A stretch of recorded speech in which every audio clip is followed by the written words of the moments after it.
Spring countdown has arrived, and I'm very excited about that, although changing to daylight savings time is not always my favorite thing. While changing my clock this morning, it fell. Glass everywhere. So that's the bad news. The good news is the Hawks won 83-68. So the men go on and play again.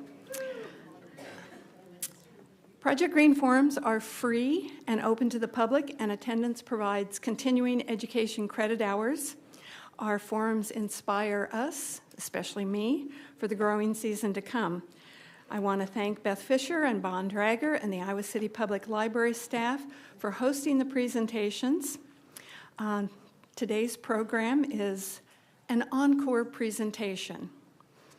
Project Green was formed in 1968. Our nonprofit organization has devoted its resources to beautifying green spaces and educating the public about the environment and conservation practices. Volunteers have donated more than 1,000 hours of volunteer service in 2023 and 2024. If you're a Project Green volunteer, please stand and be recognized. Come on.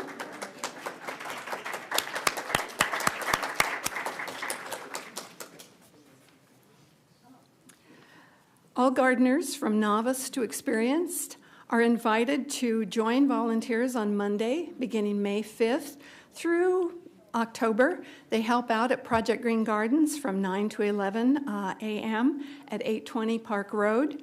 It's a fun way to make new garden friends and become a part of a special group of volunteers who care for the Project Green Gardens.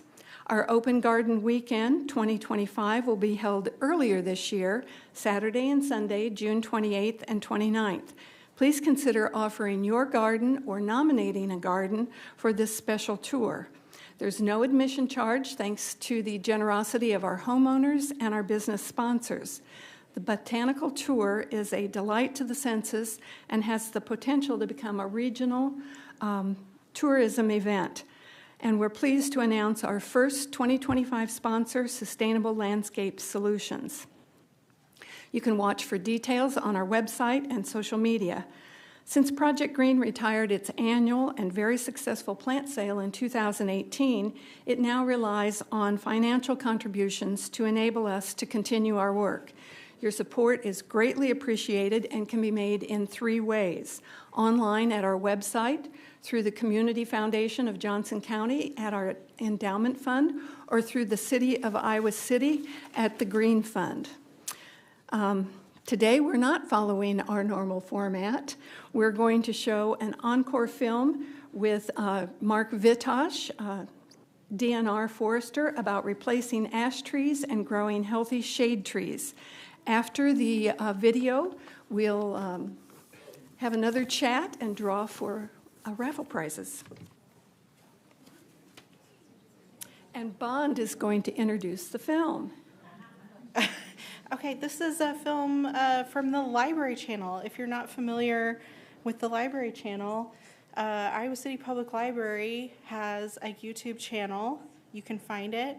And almost every Project Green program that has ever happened is available for you to watch. This was not a Project Green program. This is a great lecture by Mark Vitosh, who some of you may know is really an expert on trees and planting. So I hope you all enjoy. And we'll check the volume here. Oh, no. Oh, you're all going to watch me reboot this computer because the volume isn't working.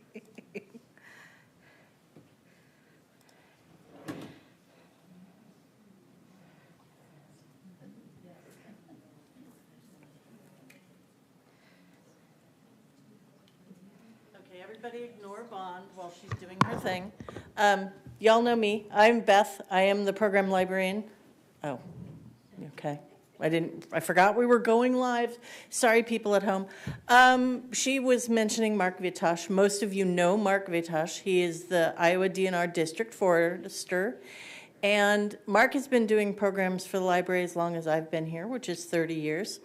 And Mark once offered me money to get him off the library channel because so many people would come up to him in like the grocery store and say that they'd seen him on TV. But Mark is a wonderful speaker. This program that you're going to watch is not a project game for him. I don't remember why we shot it, but I think it was after the derecho, right? Or was this? And I'm demonstrating how to find all of our videos right now. This is the URL, icpl.org/video, and then I'm going to click on gardening. And I'm pretty sure this one was on the second or third page.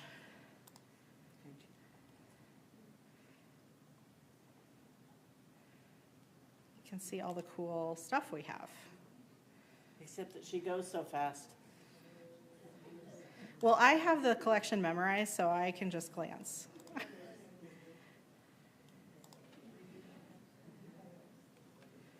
Is the audio down? There's probably no sound in this part. That could be. Go to the middle. Just let it play. So now I'm going to talk briefly about if you want to establish a healthy tree, what are some of the things to think about, and I'll talk about some of the potential alternatives, different species that you might consider. This is a situation where they only had room for one tree, and this tree is not very healthy. This is not what you want. This is not a success. In this situation, actually some of this could have been prevented. This tree actually has what we call girdling roots that are actually starting to grow around the stem. And I didn't bring the picture, but when this person was trying to diagnose the problem, I said, send me a picture of the stem, and they did, and you can actually see the roots growing right into the trunk of the tree, and that actually suffocates the tree. But when we plant trees, sometimes we can identify those roots and actually prune them before we plant a tree, so to prevent that. The other thing is sometimes if we plant trees too deep, and I'm going to talk about planting depth in a little bit, but if we plant them too deep, the tree adjusts to that and actually puts on new roots called amphititious roots out of its trunk, and those can sometimes grow around and actually create stem girdling roots. So if you prune or prepare your tree properly for planting and plant it at the correct depth, you can avoid something like this. So growing healthy trees, this is what we want. This is a beautiful shade tree. This happens to be a red oak. Very nice tree. This tree is probably only 20 years old.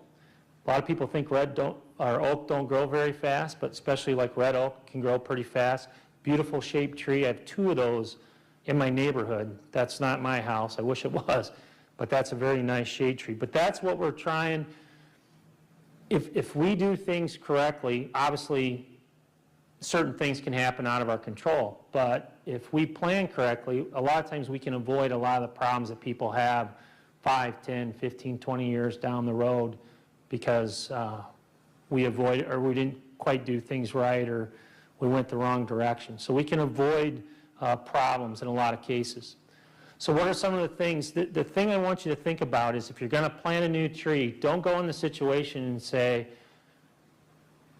I want a linden tree there, or I want an oak tree there. What this basically says is you need to evaluate all these conditions, and you need to see what's going to fit best in the area that you want to plant a tree. So you need to look at the soils. Are they well drained versus poorly drained? Because even if it's poorly drained, there are some species, tree species, that could work in that situation. So you could still plant some trees. See how much sun you have. I mean, if you don't have more than 50% sunlight during the day, there's a number of trees that like full sun, and they're not going to grow well in shade. But there are some species that can tolerate some shade and do very well. So it's important to know what that is. And then also just the aspect, is this on the north side of the house versus the south side of the house? The south in the wintertime gets a lot more sun, can heat up, and there's certain species, I can tell you, like serviceberry, redbud, they don't like a southwest facing, they don't like that heat in the summertime or even in the wintertime. They like a northeast or eastern side where they're protected. They're actually trees that grow native in our woodlands on kind of shaded edges and stuff like that. So you want to place them where they're going to do well. The other thing is to look at utilities and look up. I still go into communities and I see a beautiful shade tree planted and I look up and just 10 feet this way is a power line. And I know in 25 years they're going to go zing and they're going to cut that off on that side and that tree's not going to look very good. So if that's the only place you have to plant, then there are smaller trees that you may be able to plant in that situation. If you have a driveway, think about, you may not want a small, like a crabapple or something coming out of the driveway that you can't prune up and visually see for safety. So think about all those things ahead of time. The other thing is, and I have it on here, you need to call Iowa 1 call before you dig, 811. That's the law. Before you, even though you swear you know where all the wires are and the cables, if you're going to do any digging in your yard in Iowa, you're required to call that within, you got to give them 2 working days during the week before they can do your locates and stuff. So once you look at all that stuff and see how much space you have, then you can start thinking about selection. I did bring a publication from the DNR. It talks about selecting trees, and it's basically alternatives to maple, and we'll talk about why that doesn't mean you can't plant a maple, but we'll talk about that a little bit. But think about, I see a lot of situations where people love like spruce trees or pine trees as foundation plants, but they plant them right next to the house on the corner, and those trees want to get 50 feet tall, and they want to get 35 feet wide. And then they'll call 10 years later and say, well, can I cut the top out and stuff because it's starting to want to go through the windows and do this. I can't believe I'm saying this, but there are evergreens that would even fit that situation. There's these things called dwarf conifers. They're smaller trees that pine, spruce, firs, that if you only have something that can only get 8 feet tall, a lot of times there's plants that may fit your situation. So really evaluate that site, because to me, by doing this at the beginning, again, you can avoid a lot of the problems 5, 10, 15, 20 years down the road. Okay.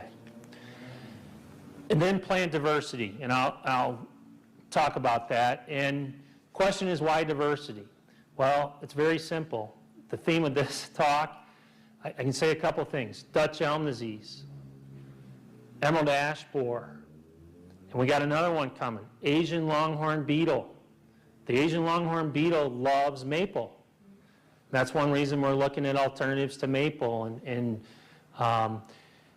in Iowa, we've been doing some studies in small communities. We've done about 300, mostly in Eastern Iowa, where we've gone and literally GPS every public tree in these communities, like Lisbon and Solon and North Liberty.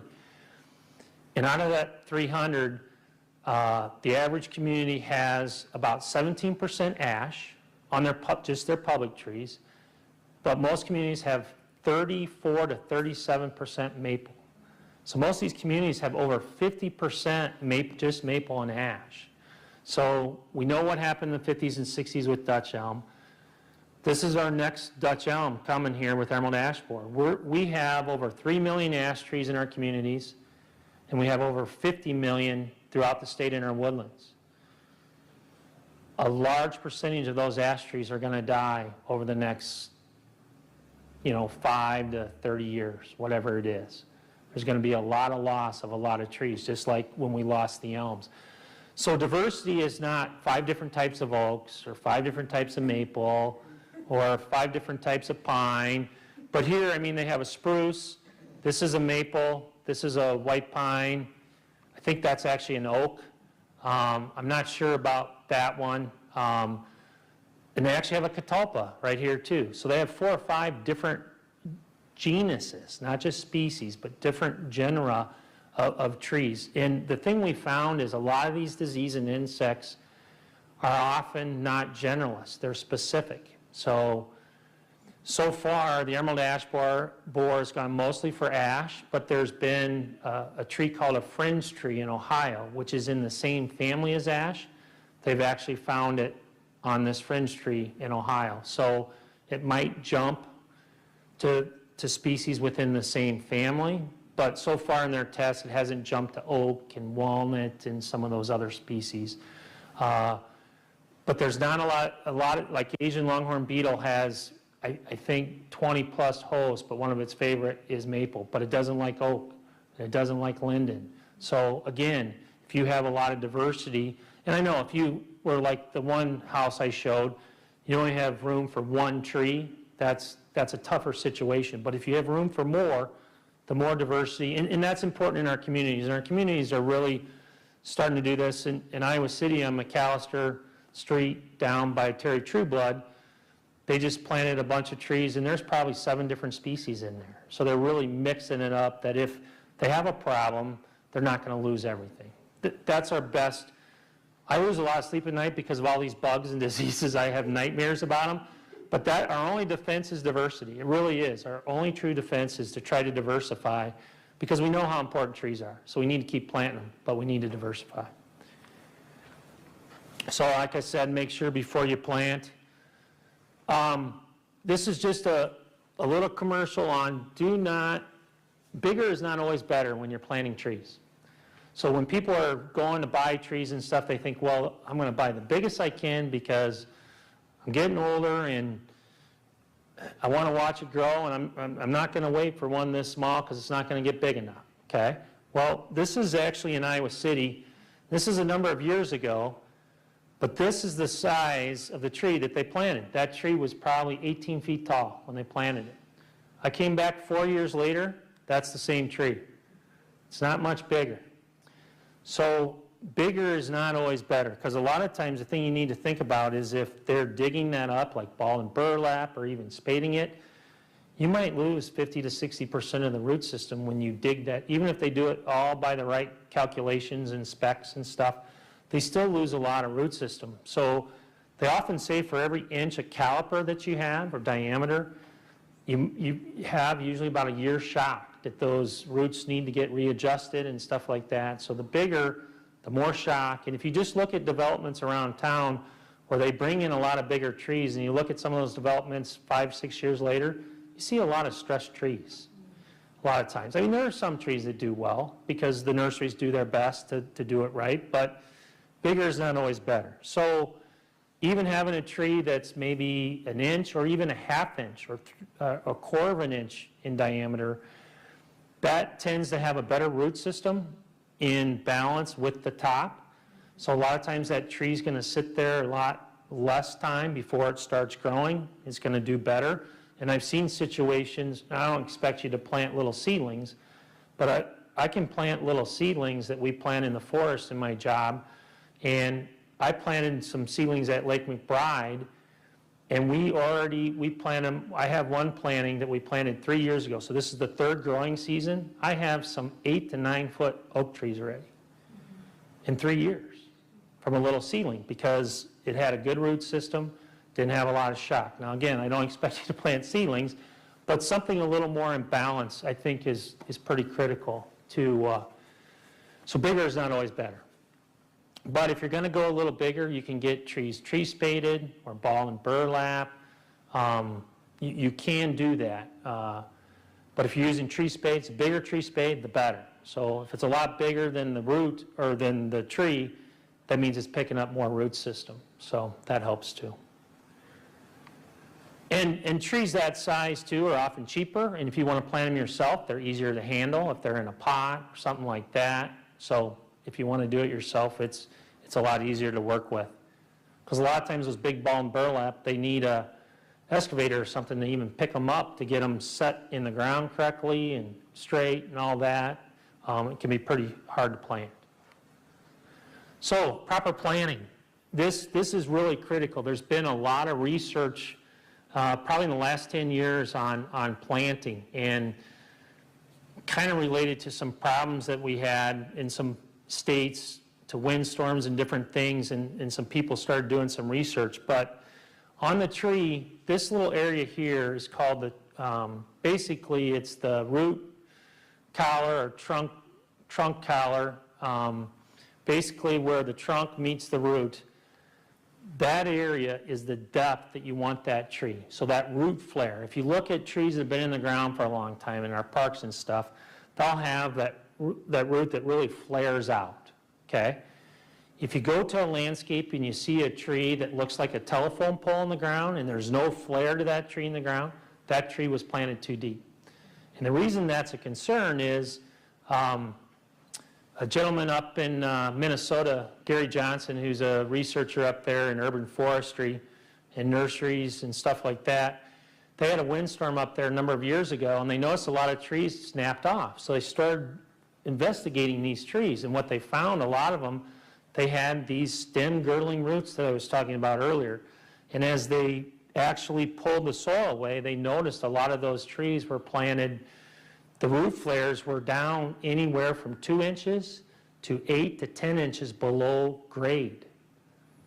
So the other thing we find is if a lot of times people will call and say, my tree is 18 years old, and the last couple of years it leaves out, but it leaves out later and later, and then in the fall it drops its leaves earlier and earlier. And it's been doing that the last couple of years, and it's starting to kind of die at the top. First question I ask is, does it have a flare, or does it look like a pole in the ground? And 9 times out of 10, it has a pole, looks like a pole, and even after 15 years, that tree, depending on species, can start to decline if it was planted too deep 10 to 15 years before. Because where that root flare is where there's air exchange cells, and some species can't take being planted too deep. And so they'll grow for a while and they'll look like they're fine, but even 10 years later they can start to have problems. Or if they're planted too deep, again, they could get those stem girdling roots that will start to girdle the trunk and then cause dieback in the tree. So that root flare is really critical. So when you get a tree, instead of planting it in the depth that it comes from the nursery, nurseries are working at this really hard, but the first thing you want to do is actually find that root flare. And here you can see the root starting to flare out. That's the depth. Well, that was the soil line. That tree was 2 to 3 inches too deep in the pot. So if you would have planted it, you would have planted that tree too deep. And 10, 15, 20 years down the road, that tree could have had some serious issues and started to decline. Again, nurseries are working at this, but we can do some preventative things ourselves to try to prevent damage or problems later. And that's one of the things that you want to find. And then, once you find that, then you measure from here down to the bottom of the pot, and that's the depth that you dig your hole. Then you dig your hole, and that's how deep you dig it. Because if you dig it too deep, before you measure that, you'll never pack it in enough, and then when you plant it, it could settle and then end up too deep. So it's important to measure that first and then dig the depth.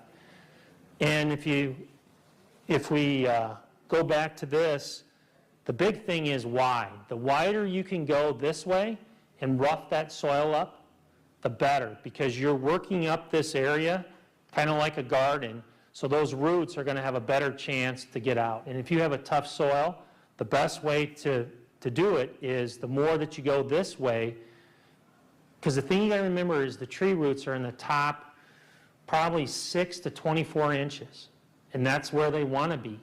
And in some of our soils, the root depth may only be 10 inches. Some of our urban soils and stuff are compacted.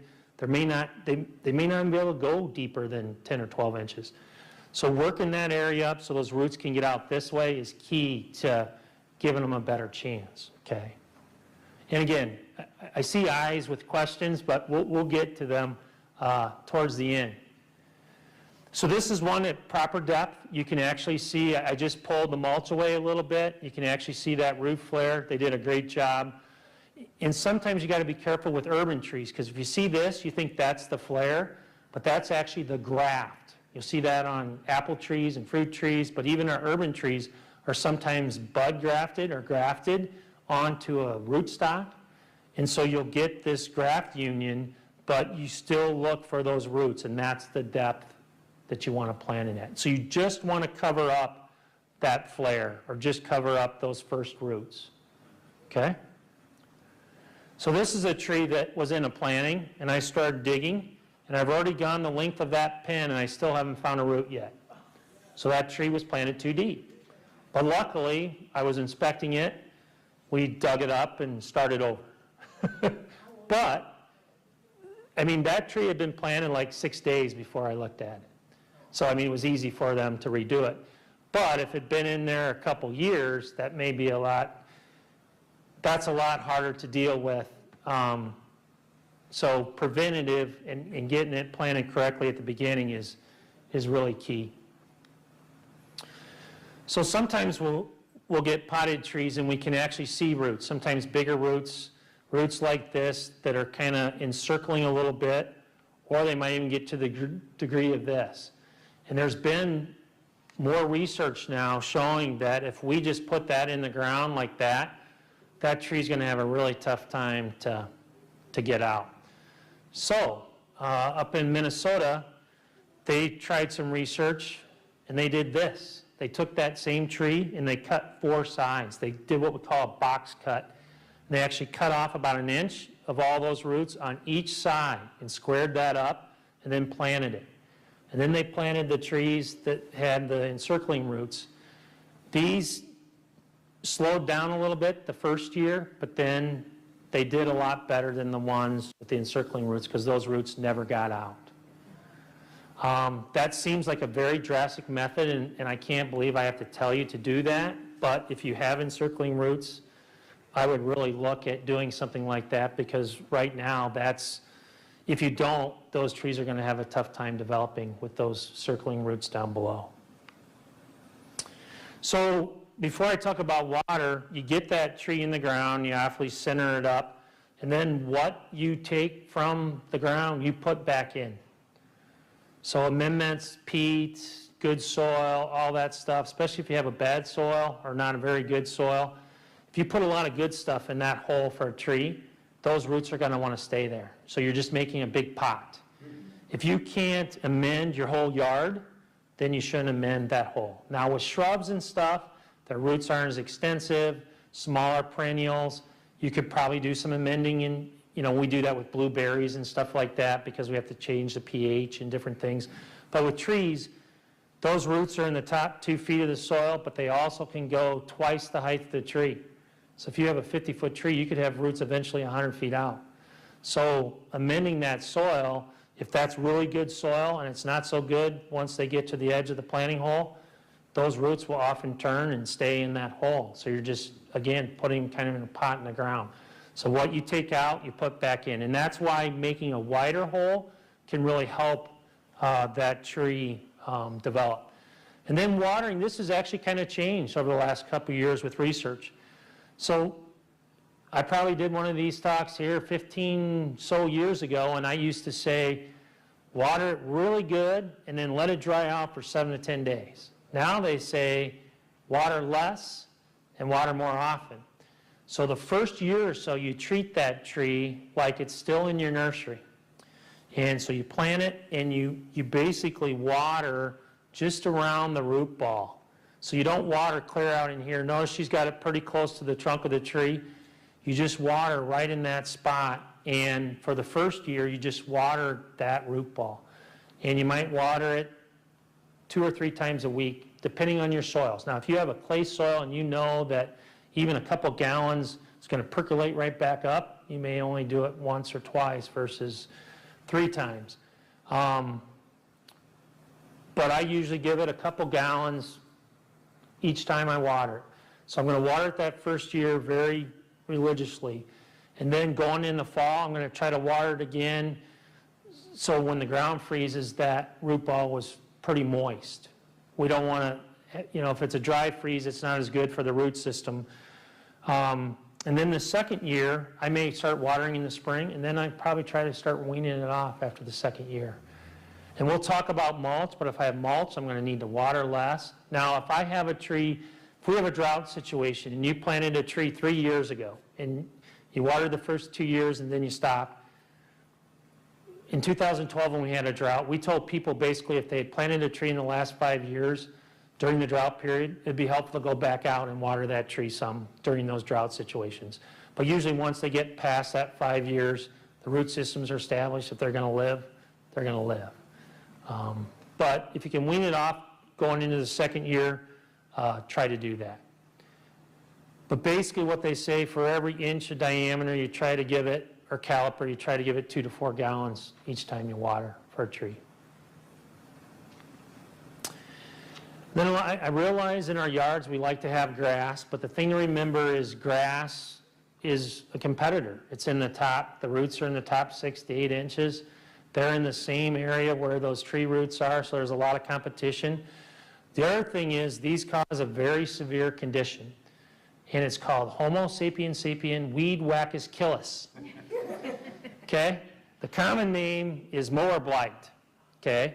The thing you got to remember is the plumbing system of that tree is just underneath the bark. So here, even this nick has disturbed some of the water distribution and food distribution up and down that plumbing system of that tree. It's just underneath the bark. If you see green, you've damaged the vascular system of that tree if you nick it with the weed whacker or the mower or whatever.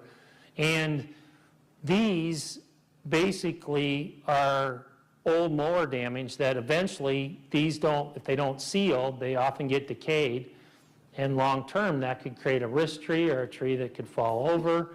And so prevention is really critical. But I see a lot of trees in commercial areas where they don't control the mowing folks, and they're just destroying beautiful trees. And those trees, sometimes you can walk up to them and almost knock them off because they've been girdled so many times. They get a lot of this callus tissue and try to survive, but they don't. So mowers can cause, and weed whackers, even that string can cause significant damage. So mulch is a good thing. It's not perfect. You can get mold and mushrooms and different things that can grow out of there that may cause allergies and stuff like that. But generally, if you're going to mulch, I go 2 to 4 inches thick, and I pull it away from the trunk, but the further out I go, the better. I don't expect you to do like I have in my yard. I don't like grass, but they've done research that when trees are smaller, if you follow the edge of the branches, the drip line out, those trees grow a lot better compared to if you have one over here where you don't extend the mulch. Where you extend the mulch, those trees grow better. Again, I don't expect you to do that, but even if you do a 2 to 3 foot circle, especially for the first couple years, that conserves water, adds organic matter to the soil. I would avoid sawdust, grass, mulch, and stuff like that, but I'd use more fiber wood chips tend to work a little better. But you don't want to do this either. You don't want to mound it right up to the trunk, because this is like adding more soil to the tree. So you got to be really careful not to over mulch. Okay, sometimes we stake trees. My big message on staking is if you can avoid it, avoid it. If you plant that tree and it's stable, and what I do is if it looks pretty stable, I walk away from it. Come back in a couple days, and if it looks like you took a crowbar and that tree moved so much that it was actually moving the soil back and forth in the ball and the ball's moving, then you might want to stake it for a year. But if I stake it, I'm going to use some type of cloth or nylon or rubber, but I'm not going to use wire through a rubber hose because those are too stiff. But when I stake it, I'm going to stake it loose enough so when the wind blows, that tree moves some. I don't want it so tight that it can't move because it needs to build up its stability, and it builds up its stability with the wind blowing. I've seen situations where it's too tight and they leave it that way, and then 10 years later the tree snaps off where they had it staked. So you got to be careful. But if you can avoid it, I would actually avoid it. But if you need to do it, I would do it for about a year and use something softer and allow it to move some. But this is what happens when you leave the rubber hose on too long, or if you leave the strap on. The top of this tree is dead. And that's how we noticed there was a strap there. They were trying to help the tree and they left it on there too long. And that was a 10-year-old tree that died because they didn't get that off. So pruning. Going to just talk briefly about that. Some of the things when to prune. There's a couple times I avoid. Spring, when we're getting new growth. Fall, color change. Most people say the best time to prune is during the dormant season, especially if you have oaks. If you have oak trees, you should only prune in like late November, December, January, and February. You should not prune oaks during the growing season at all. If you have to, because they got a broken branch or something like that, or the moving truck's coming in and you have to take that branch off, you cut that branch off and you put latex paint on that wound immediately, like within the first minute. Because there's a beetle that can carry a fungus called oak wilt to that open wound because it feeds on sap. And if it feeds on that wound, if it's a red oak, that tree could die in 6 weeks after that beetle arrives. So the best way to prevent oak wilt is not to prune oaks during the growing season, okay? But on other species like ash, maple, crab apples, pruning this time of year, actually some of the research is showing that the wounds close quicker. So when we cut a branch off, that tree does not heal. It seals. It puts a chemical barrier inside in 3 layers inside the tree, and then it grows new callus tissue that turns into bark and vascular system and seals that wound shut. You've seen the callus tissue before. Looks like a donut. If you do a good job, it'll close that wound.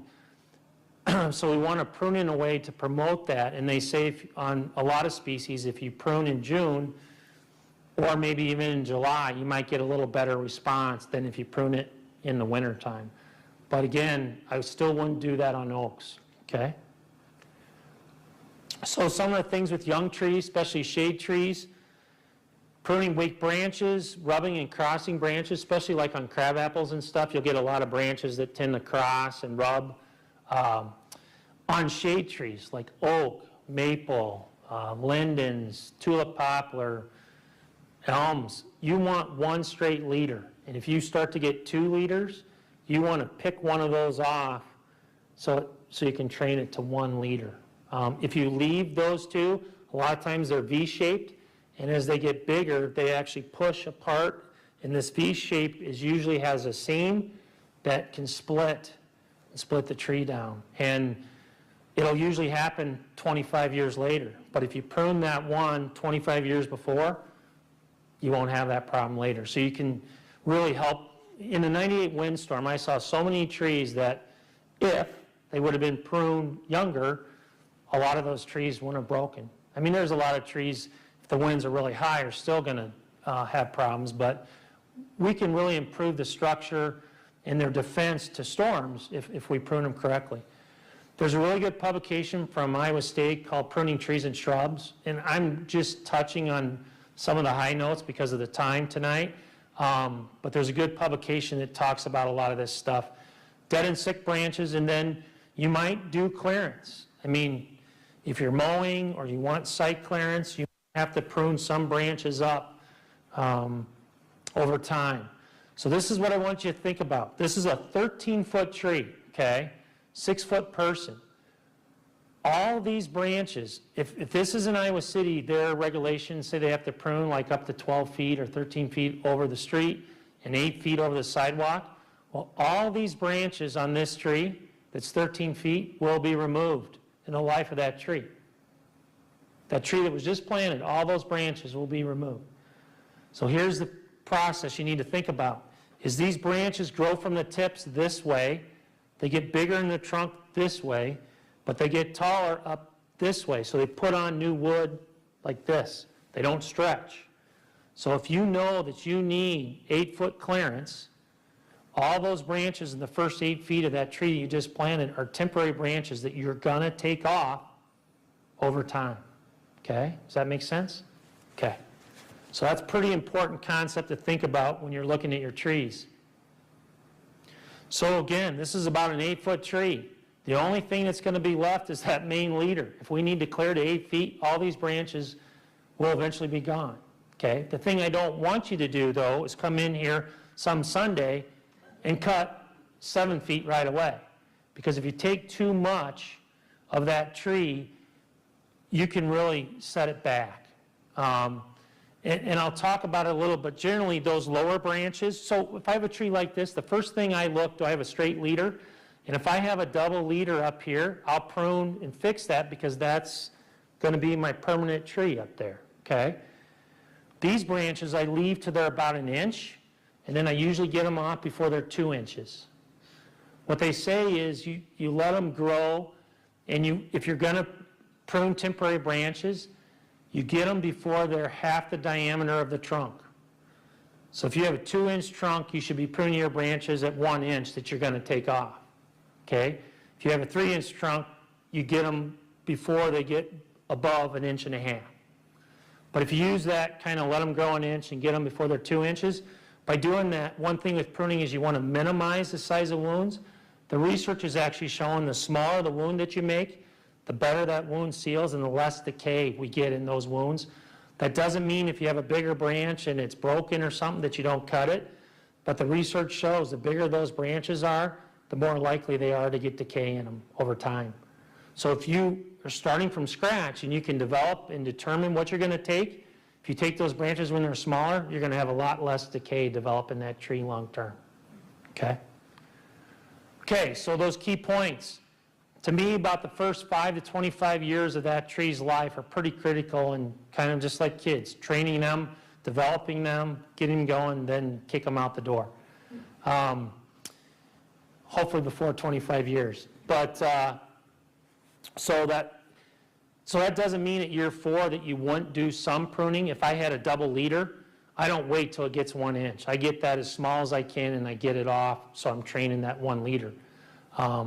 If I have broken branches, I may do some pruning, but when I first plant, the more leaf material I can leave. The other thing I kind of use is I really want to leave, as long as I can, probably 75% of that tree and crown. That even means on big trees. If you take too much at one time, you can really set those trees back because they need leaves to produce the food that they use to survive. And then correct multiple leaders or weak connections. Identify the lowest branch in the permanent canopy, for like how high are you going to clear, and then leave those temporary branches till they're 1 inch and get them off before they're half diameter of the trunk.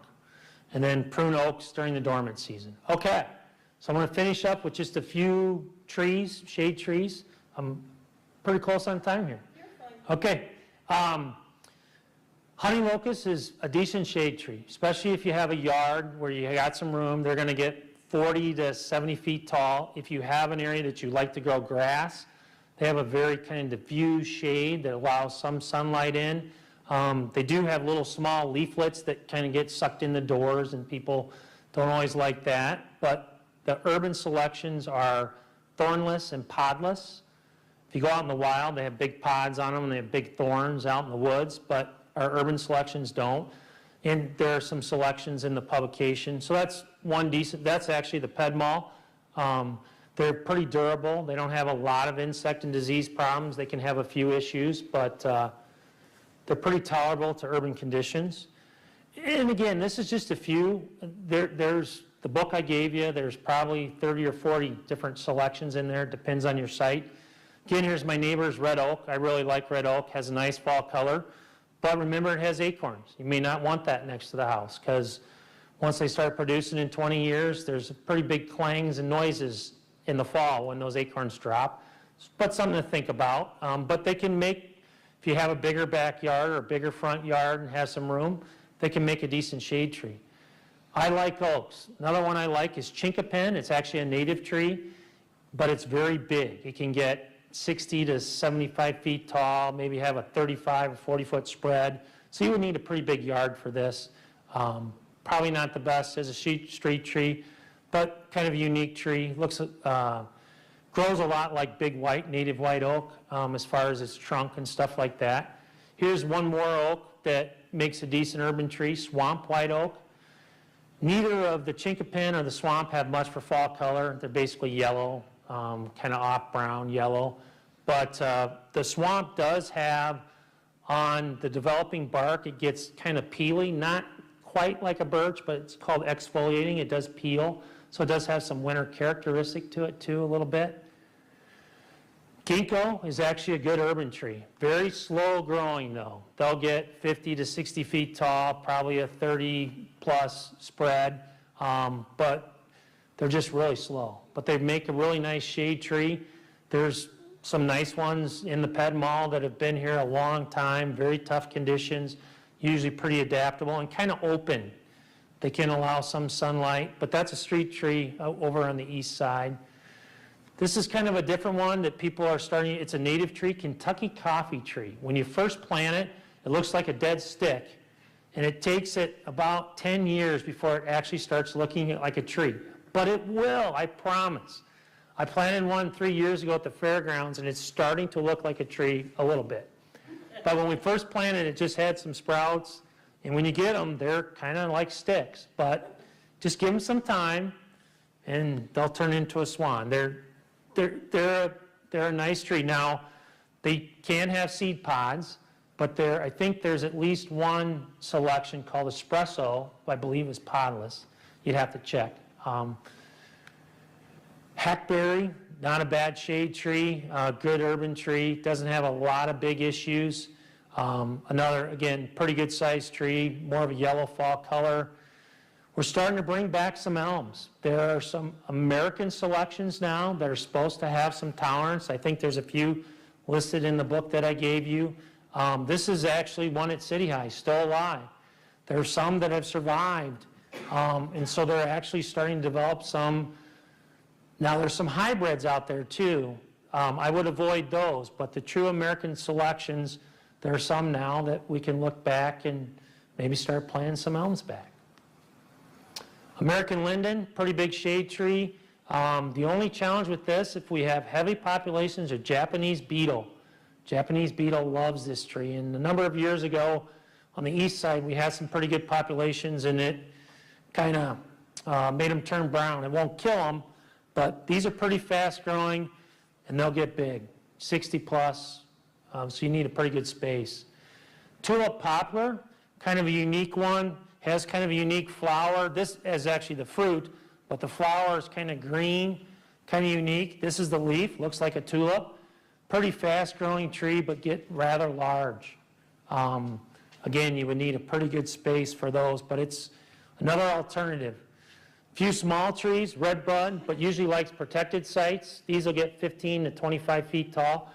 Again, this is just a few. These aren't necessarily my favorites either. There's a lot of options, but you go to Iowa State, they have good lists. There's actually a website called Iowa Tree Pest with an S.com, and you go on there, it has alternatives to ash. There's a good list from Iowa State that has all kinds of different cultivars and varieties of different trees. Serviceberry, another one though, smaller tree, probably 15, 20 feet, has nice white flowers, has an edible fruit, has a pretty decent fall color, but likes east and northeast exposures. Not one that I would stick on the southwest side of the house. More of kind of a corner plant, closer to the house, kind of protected.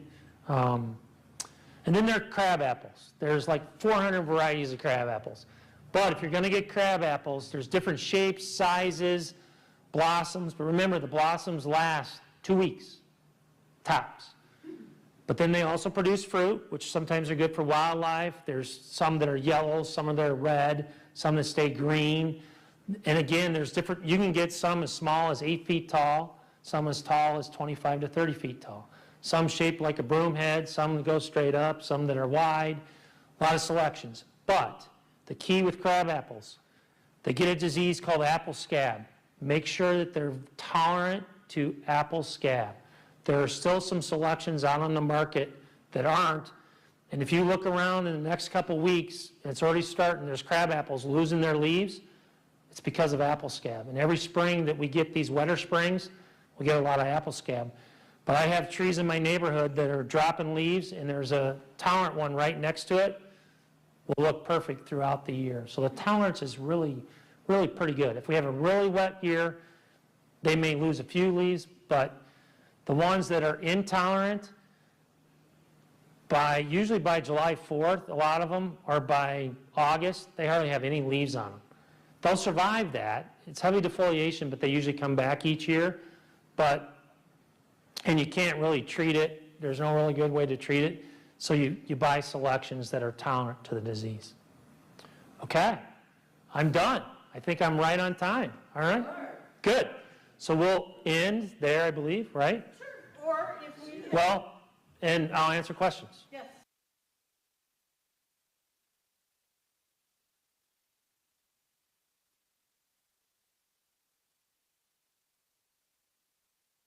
You to have a hot drink And then we'll play a very short video about spring ephemerals that was produced by Burr Oak before we draw for prizes. How does that sound? Yay!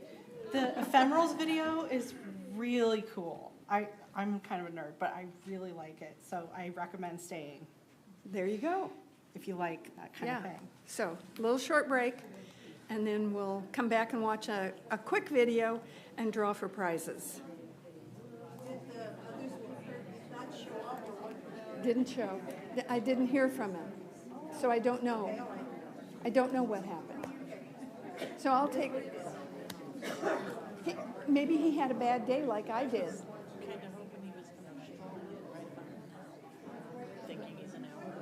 Oh, that would be cool, wouldn't it?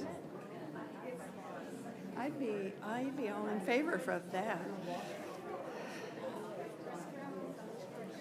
That way, and then an immediate right, on the other side of this wall.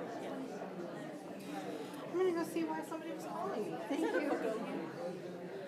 you. Yes, that's a beefsteak begonia and a pothos, and somebody called that an inch plant. And if you look on that,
lost the universal signal. Didn't work? Okay. Okay, we're going to show a brief ephemeral wildlife tour that was done with Burr Oak Land Trust. And if you don't know, Burr Oak Land Trust was one of Nancy Seiberling's projects that she also helped start. And she started Project Green along with Gretchen Harshberger. So thank you, Bond. So again, this is the library's website where we have a lot of really cool video. If you want to bookmark with this URL, I just put some on the table back there. So if you want to watch more gardening videos, this video is super cool. It was produced by one of the library's interns during COVID as kind of a virtual program. And if you're not familiar with spring ephemerals, they're native wildflowers that only appear for a very short window. And so it's really neat to have someone from Burr Oak kind of walk you through and show you the actual flowers. And timely, because the ephemerals should be appearing quite soon. Watch this before eating cheese. Please enjoy this Number advertisement. 1, breathe. Fermented dairy products like cheese. Oh, there's one more thing I was supposed to show you and I forgot. On the library's website here, obviously you can go to YouTube just to watch our programming, but if you go through the library's website, we have links to an actual walking tour, a map of Burr Oak, and then we also made this PDF guide to the spring ephemerals with photos of all the pictures, so you could print this and then go on your hike and look for some of these cool flowers.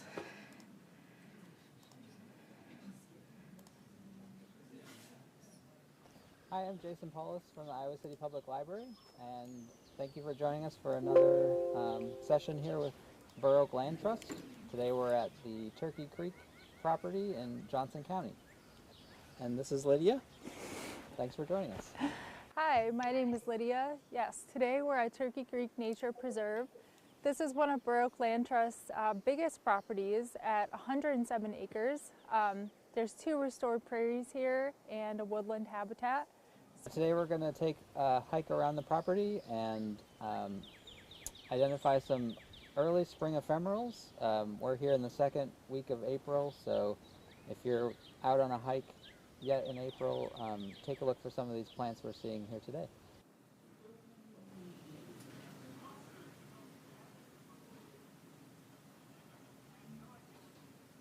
So here we have a pretty common spring ephemeral, root anemone. They're very dainty, delicate little. They can be white to pink. They're easily identified by having a red stem, and also 2 or 3 petals will grow from one main stalk or stem. And these will look pretty similar to spring beauties, but you can tell them apart by the leaf shape and the fact that they're growing in 2 or 3 clusters at the top, whereas spring beauty will usually have one stem and then one petal at the end of it. So this is all of the spring ephemerals are really important for early rising pollinators, such as bumblebees, miner bees, beetles, flies, and ants too.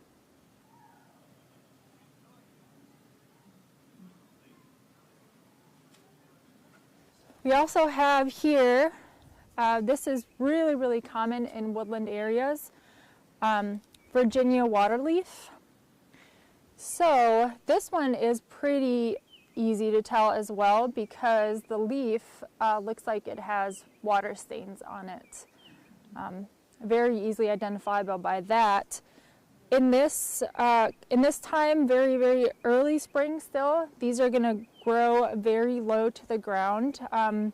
They're going to pretty much cover most of the forest floor in most areas. But later in May or so, May or June, these are going to grow about this big, and they're going to have clusters of white tubular flowers at the end of them.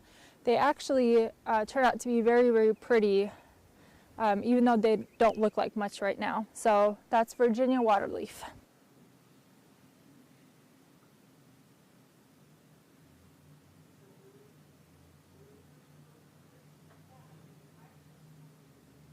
So we've been seeing all kinds of spring ephemerals here, and you're probably wondering what is the importance of these besides they're just there to look pretty.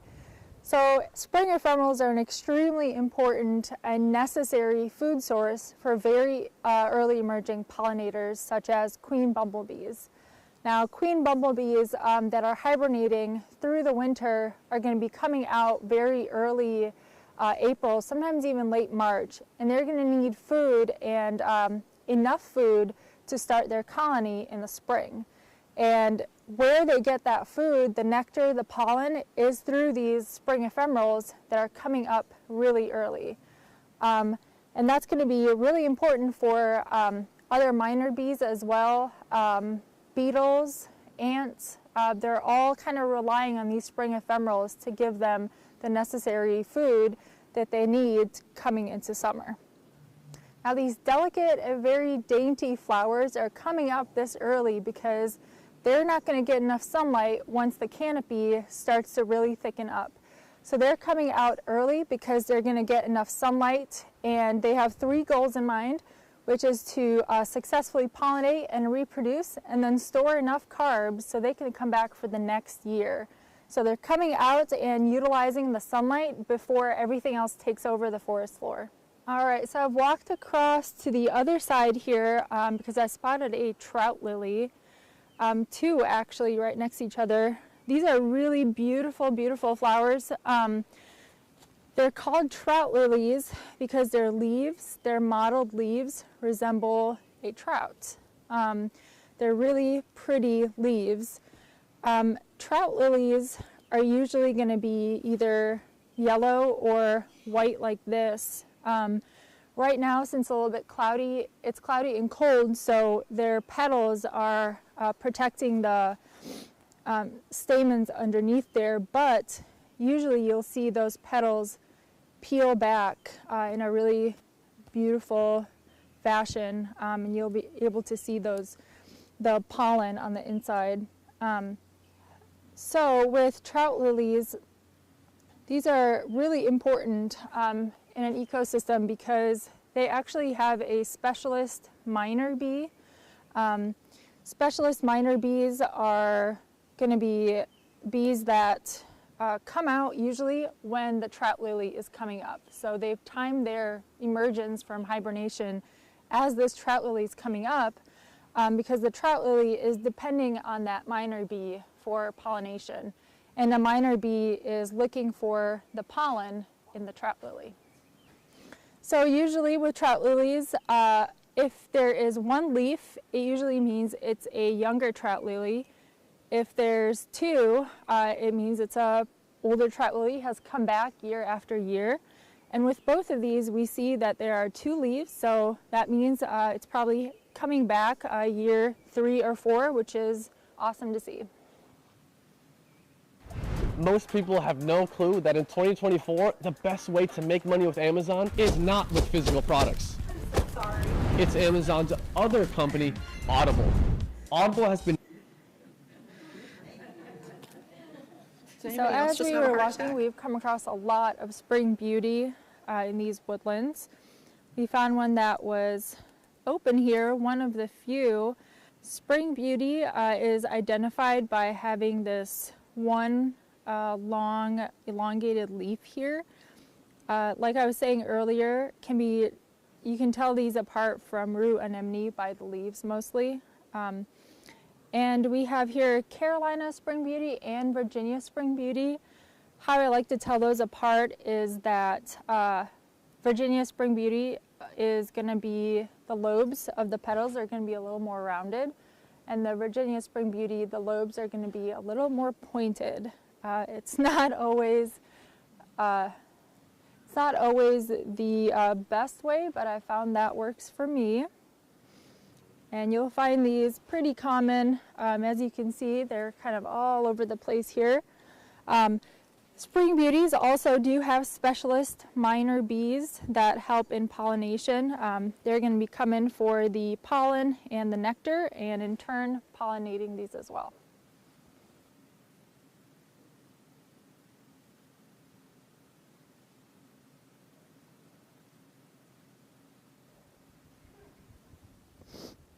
A little bit further back is a hillside that is usually covered in Virginia bluebells. And as you're approaching it, it's really awesome because the hillside looks gray, or it looks like it's like almost there's smoke on it because there's so many blue flowers covering it. It's really cool.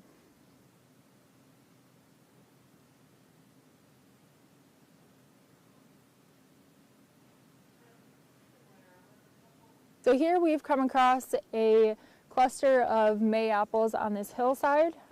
You can tell May apples because they will look like an umbrella. They have these really deeply lobed leaves at the very top. Later in the spring and into summer, they're going to produce a really pretty white flower that's going to be kind of under these leaves here. But once that gets pollinated about June or July, it's going to produce a fruit that's about this big. It's going to be a yellow fruit, and that's really important food source for some browsing animals, and some people even make jam out of mayapple fruit.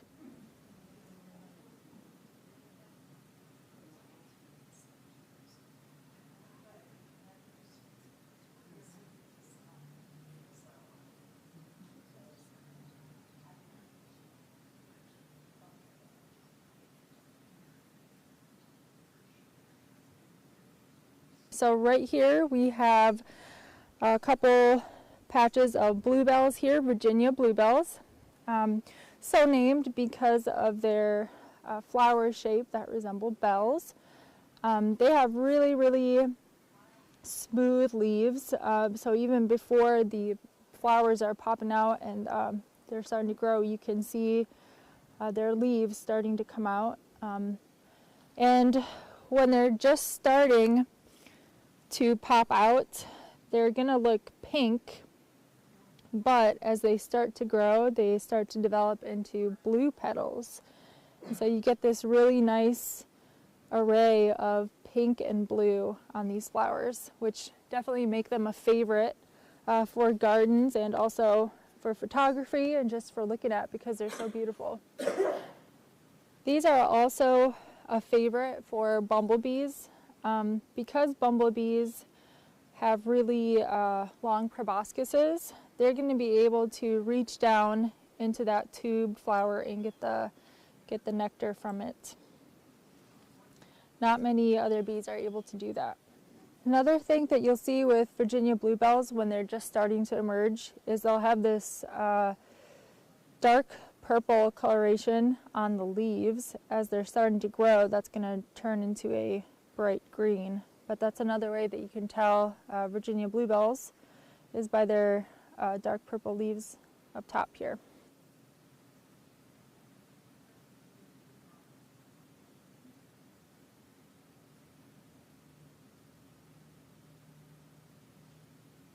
Former CIA official warns deadly strike coming to America's power grid. Can you keep your family safe when the lights go out? A former CIA director stunned listeners with a stern warning. So Jason, We don't have ads turned on our channel, so I'm not sure why it's playing ads. and just pointed out that here we have the starting of phlox. That's a really common woodland species as well. It grows up to be pretty big, actually, probably usually about this tall. But right now it's still pretty small. They do tend to grow to their full mature height probably by the end of May, and they have really pretty purple flowers at the end of them. Can be clusters of pink, purple, light blue, all sorts of colors. But you can see that the stems and the leaves are hairy. This is what is distinguishable with phlox. Pretty hairy stems and leaves.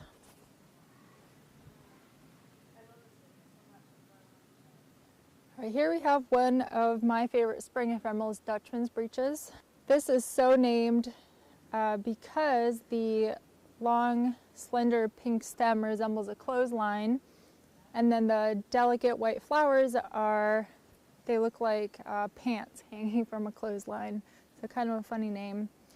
But these are really awesome because really only the bumblebees are able to get to the very tip of these petals and reach in there with their long proboscis and get the nectar out of there.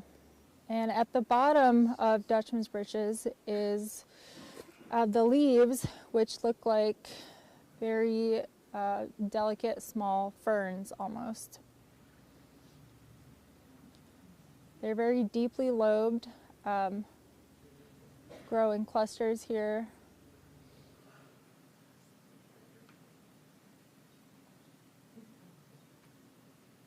All right, up on this ridge here, we're coming across a lot of bloodroot. Bloodroot are really delicate flowers. They have the white petals up top here. Right now they're closed since it's not very sunny, but they open up into a really fantastic flower. These flowers do not offer any nectar when they come up, but they do offer a lot of pollen. And so ants will actually help to pollinate this plant. After the seeds drop from this bloodroot, the ants are going to carry the seed back to their home and actually eat the outer coating of the seed that is really nutrient rich. And they're just going to kind of disperse the seed because they don't care for it. They just want the nutrient-rich coating of it. So that's how ants are helping to spread the bloodroot here. And initially it was named bloodroot because the stem, when you open that stem up, it's going to ooze a red liquid out of it. That red liquid, I would not recommend ingesting it. It can be poisonous. You'll see often the bloodroot leaf come out before the actual petal, and it looks a lot like a garlic mustard leaf.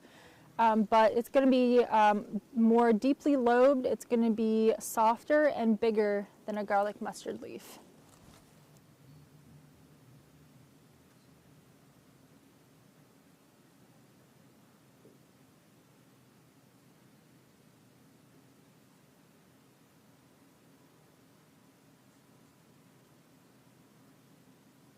So really commonly seen on woodland forest floors, along gardens, along sidewalks, pretty much everywhere is the common violet. So these come up pretty early too and are a sure sign that spring is coming. With violets, something really interesting about these is that they will actually fling their seed pods 2 to 3 feet away from the stalk so that they can reproduce basically and spread their seeds as far as they can. These are also one of the flowers that are also helped by ants that are taking the seeds and eating the outer nutrient-rich coating of these violets. So usually we see purple, deep purple violets, we see blue, and also sometimes even yellow, which is pretty rare. This is awesome. So these trout lilies are small, but they have their petals peeled back in their usual fashion here so that the yellow stamens aren't exposed.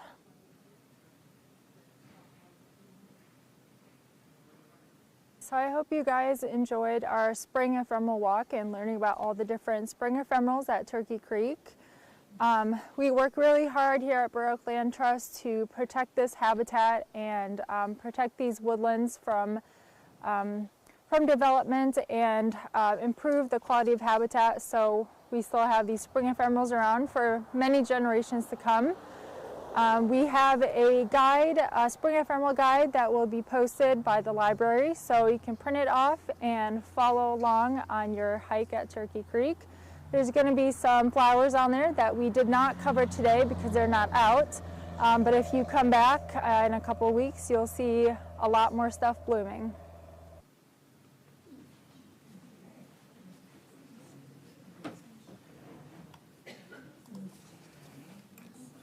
Thank you, Bon. That was fun. So we have Cindy Parsons, who is one of the co-presidents of Project Green. She is going to, I'll hold the basket. All right, and how many do we have? And then she'll draw for prizes.